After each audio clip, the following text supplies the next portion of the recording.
I'm super excited today because I have joined with me is Brian Shea, senior editor of Game Informer magazine. How's it going, my guy? It's going pretty well. How are you doing? Yeah. Well, you put out probably the best article I've ever read about the current events that are going on in Marvel Strikeforce. This was an opinion piece on GameInformer.com titled Marvel Strike Force epitomizes why players are wary of free-to-play games. And you've been playing this game every day for almost 4 years now. Is that right? That is correct. So I think I may have missed like 1 or 2 days because I was on a cruise ship and there weren't like any signals whatsoever, and I wasn't going to pay like the $40 a day for Wi-Fi. But other than that, yes, I have gotten my login bonuses. I've blitzed my ass off, and yeah, this is kind of just how I've been feeling over the last several months, I would say. Yeah, I read this article, and I hit a tipping point on Sunday with the game, and I had kind of a little bit of a meltdown in one of my videos. And then this video came out or your article came out on Monday, and I was just like, wow, it's not just me. Like, it's not just me that's feeling this, right? And one of the things that I got right away from reading your article is that you definitely love the game and you want the game to be better, and that you really, really know the game. Like, it's not like you just read a Wikipedia page or sampled some stuff. Like, you actually understand the game. And one of the things I wanted to talk about and ask you about first is, what do you think has changed the most since the game came out in 2018 versus today? I remember when the game first came out, I actually was talking to somebody who worked closely with the game, and I was like, look, I love this game. I play it every single day. I love going in and like collecting the heroes and everything. But the thing that really drives me crazy is I'll be going through the screens and then there'll be a pop-up of an offer and it'll be like Captain America for $20. And at the time I was like, that's outrageous. $20 for a hero? Right. And I could easily just ignore it. And then like later on, I would have a chance to earn Captain America pretty easily. And then it happened again with Black Panther when he came in the game and it was like $50 for him. And I was like, all right, well, that almost makes me not want to play the game. And it's a good thing that like I kind of got over that hurdle, because I would have stopped playing this game a long time ago if that was enough to make me quit, because now that's like every single day, right? That, like, we're getting like $50 offers. And I mean, I tweeted, I want to say a few weeks ago now, like there was one day where there was like a multiple $50 offers, a $75 offer, and a $100 offer all in the store at the same time. And it was like, they're really like getting aggressive here. And I understand like there are people who buy this stuff, but it's like, it's becoming more aggressive, and it's becoming less possible for people who don't want to spend hundreds of dollars. I mean, I've spent so much money on this game, and I've spent so much time on this game, but I still feel like I'm kind of falling behind the people who are really willing to like just plop down $100 bills at every turn. Right. I mean, it definitely, very rarely do we see a microtransaction. There's more often than not, it's a macro transaction. $100 offers, man. And this is a trend that is going on across a lot of free-to-play games, right? Like, I logged into Candy Crush for the first time in years, and I was surprised to see $100 macro transactions even on Candy Crush. That used to be like, you know, one of those games where it was like a buck or two, like kind of like my first introduction to microtransactions. Even they're doing it now. Now, something that we talked about just before we started recording, I remember someone telling me early on back in 2018 that the most important thing that you could do is log into the game and play every day. And if you don't log into the game and you wanted to buy those resources for not logging in, it would cost you like $100. And I was like, oh, okay, cool. I just have to log into the game. Does it feel that way anymore? Oh, man, because it still is immensely important to log into the game, right? Like, yeah. If I skip a day tomorrow, like, you know, I'm going to miss out on all my raid rewards. I'm going to miss out on all of my daily objectives and any kind of blitz progress I'm hoping. I mean, I'm not really blitzing hard for M'Baku right now, but like, you know, it's if it was like Star-Lord T'Challa in Blitz, you know, I'd miss out on how many tens of thousands of points on that. So it is extremely important to log in still. But like, I feel like they're also on like the kind of like the scales. Like, it used to be like logging in on this side, or logging on this side in terms of like importance, and microtransactions on this side.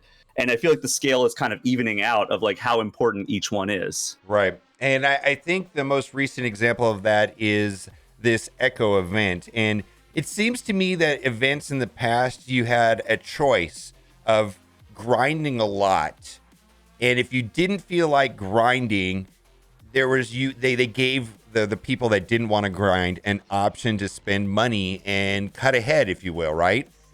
That is not an option on this Echo event, right? It is literally you use a ton of grinding. I don't know if it's a ton of grinding. It's probably like 3 rotations a day if someone wants to complete the free-to-play part and get the 100 shards unlock. But if you want to go beyond that, there is no option. There is no grinding. You just have to spend Monday. Tell me why that just feels bad. It just feels bad. It just sucks because, like, you know, you look at the bottom of the milestone rewards and it's like, all right, what is it, a 7-star elite orb, or is it a 6-star? Yeah, 6, I believe. And then also the additional 50 echo shards that are kind of conveniently tucked right out of reach of what a free-to-play player can actually accomplish. And that it feels crappy, you know, like, because no matter how hard you play, you have to plop down money. And I understand, like, games, especially games like this, they want to make money. But at the same time, like, there should be a way to circumvent that, especially when it's giving players like a noticeable edge. Yeah, that's right. Grinding through and doing 3 rotations a day should put you somewhere around milestone 34, 35, depending on how you do it. But anything beyond that, 36, 37, 38, 39. Yeah, look at this. And a complete Elite 6 for the milestone 40. Unattainable unless you spend, most calculations are saying about $300 to get to that 40th milestone from offers. Can you imagine for $300? And then basically they have this ranking, which is just basically a blind auction. Think about it. The ranking is just a function of how much money people spent.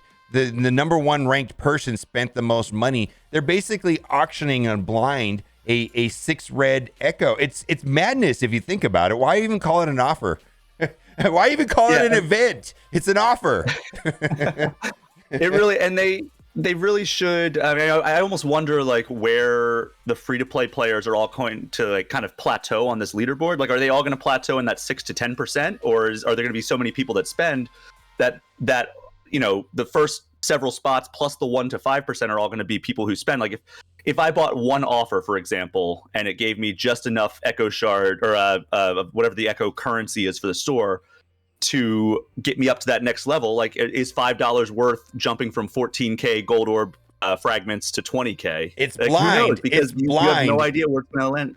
Yeah. It's just. And then, don't even get me started on, like, the RNG stuff that's going on right now as well, because like many people, I was hoarding my basic red star orbs.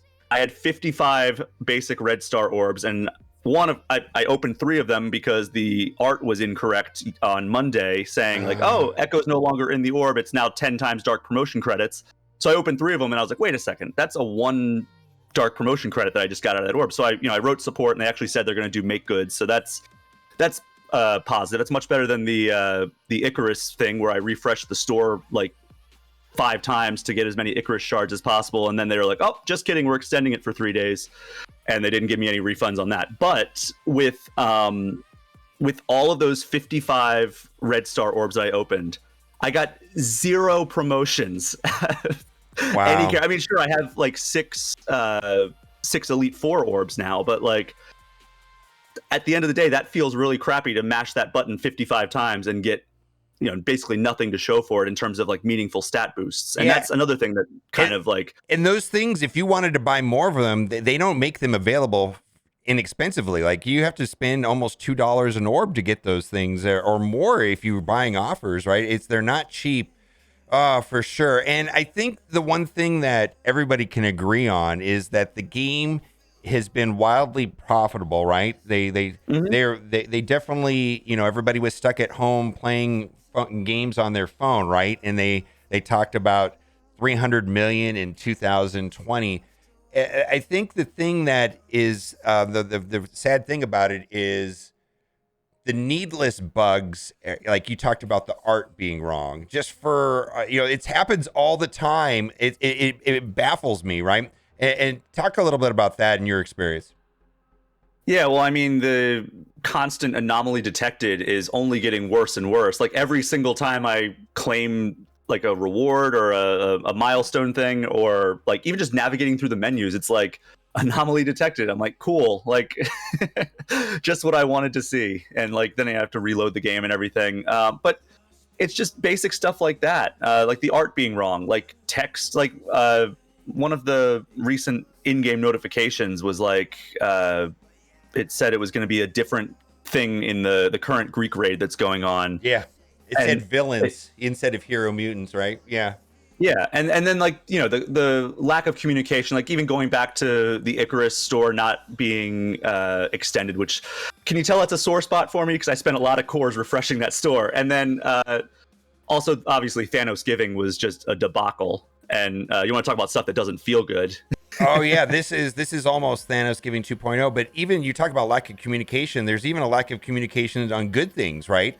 They're having a pretty good promotion for Black History Month where they're extending the Chaos Theory every weekend. You think they would brag about that and let us know? Like we had to find out from customer support that this is happening. I mean, it's nowhere to be found. Oh, so. So what do you think the solution to all of this is? I mean, how do you think, do you think they'll take notice, I mean, of this article, or what do you think?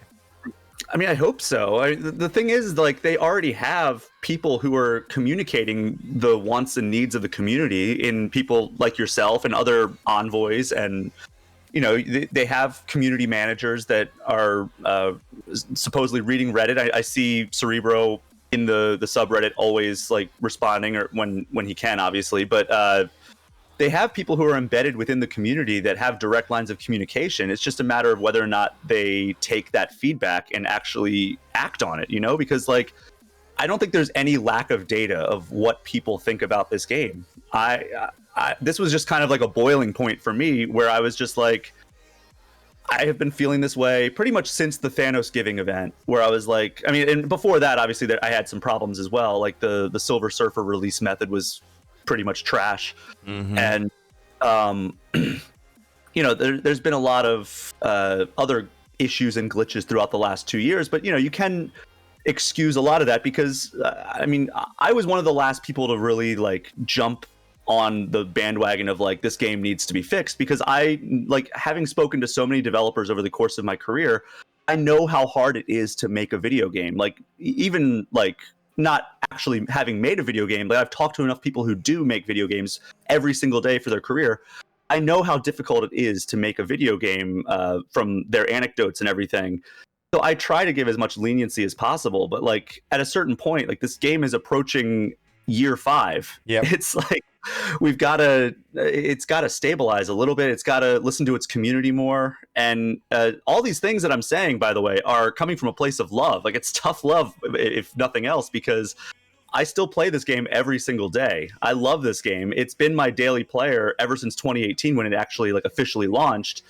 And I want it to be great. And I want, like, even if they do send like good offers our way, I get excited about that. I get excited to drop like $3 and get like great value out of that. But I don't want to feel like I have to spend money in order to get to like the end of a milestone. Yeah, $300, right, to get to the milestone doesn't feel good. So let me ask you a question. This is kind of interesting. It seems to me that this is the third year in a row that this has happened, where they do an ultra long patch. There's they go on a small break. I don't know how long they're gone.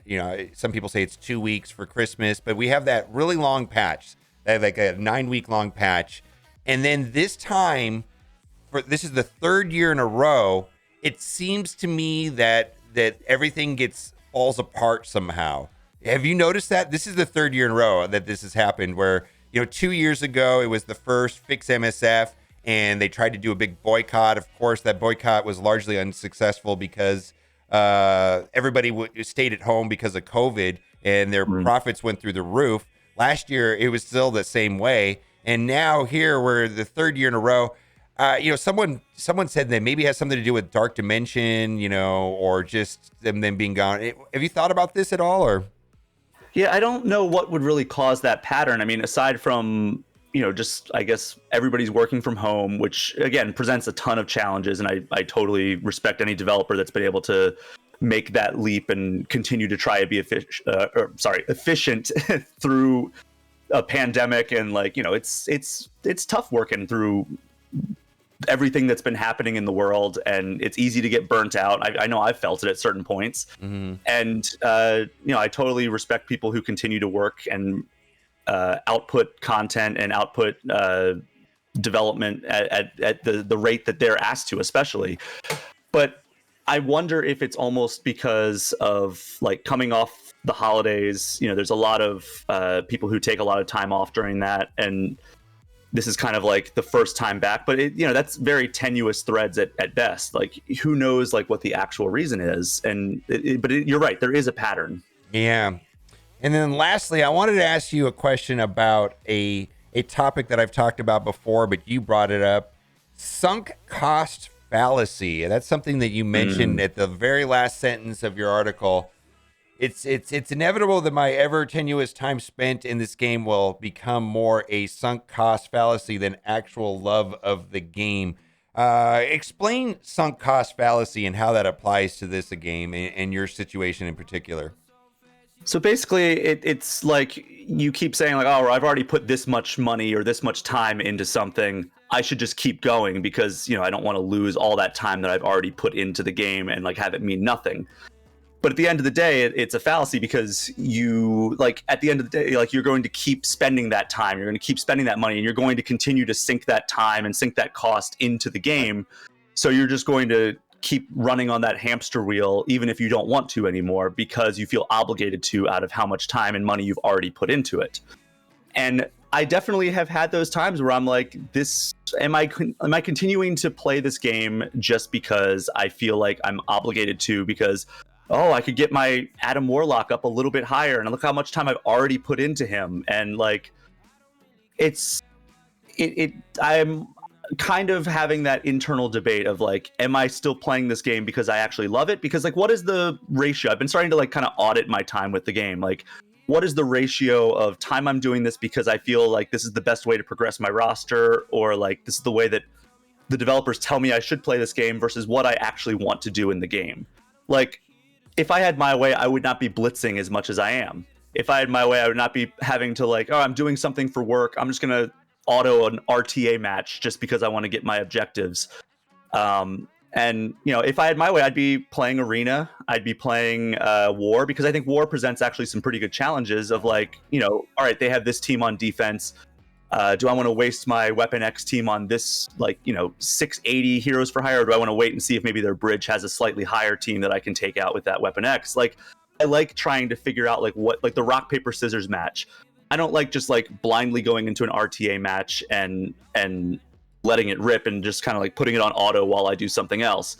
That's the type of stuff I like to do, but like there's so much around the game that just feels like an obligation. And I've been kind of keeping an eye on that, and it's like, all right, how many blitz rotations would I do if there wasn't any kind of like ranking system? Like, I would get all the milestones, obviously, but I'm not going to try and push to get to like 30K or whatever to try to hopefully get up to that next level.